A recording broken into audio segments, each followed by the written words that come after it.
Chapter 7 of Breaking the Modification Code. Why should I do a short sale?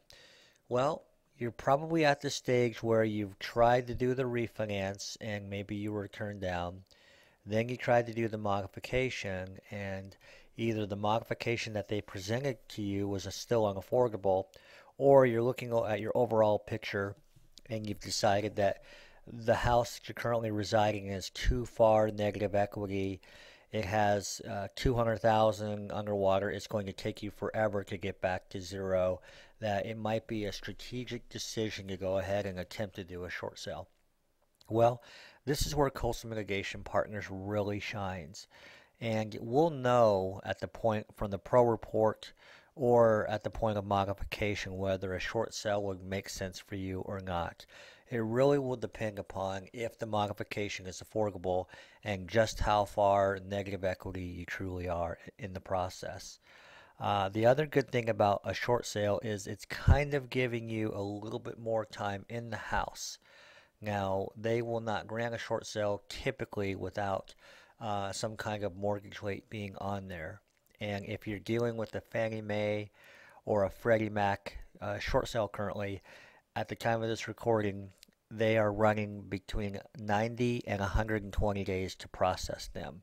So that's not counting the time that it would take to actually market the property and actually get an offer on your home.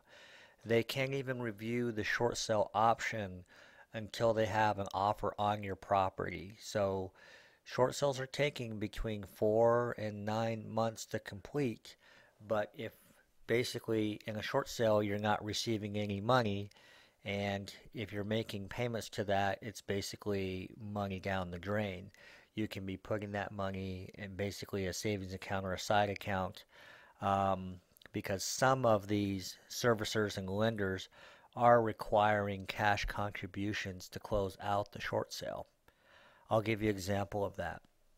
Say you have a first and second mortgage and both of those are being discounted.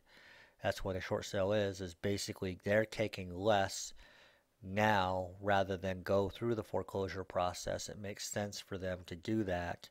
And on an $80,000 second, sometimes those servicers are requiring to be paid 10%, which is 8,000.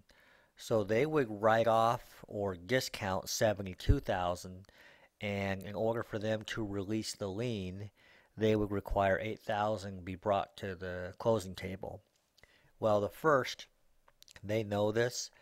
They typically will offer the second $3,000 to release the lien, because if they don't release the lien, then the first can't get paid. So the 8,000 minus the 3,000 is a $5,000 differential. Well, some of the cases you have to bring in that cash contribution in order to close out that transaction and complete the short sale. If you're not saving that money, then you may have to make the decision to go ahead and do a sale fail and let the property go into foreclosure. But if it's taking 4 to 9 months to close a typical short sale, you would have more than enough time to be saving that money. The other benefit of doing a short sale is the promissory note versus the deficiency piece of it. All seconds really have the right to pursue a deficiency. In certain states, they can't, but they always put verbiage in their promissory notes and deed of trust that they have the option of pursuing it. In a short sale, you can have a seller contingency to say, I will move forward with a short sale if and only if I have full lien release and full liability release. And so you're making it a part of the purchase contract as a way of negotiating away that deficiency. So again, just to be clear, what a short sale is and what it isn't is it's a transaction where the bank takes less money and they discount the property. It's cheaper than a foreclosure for them.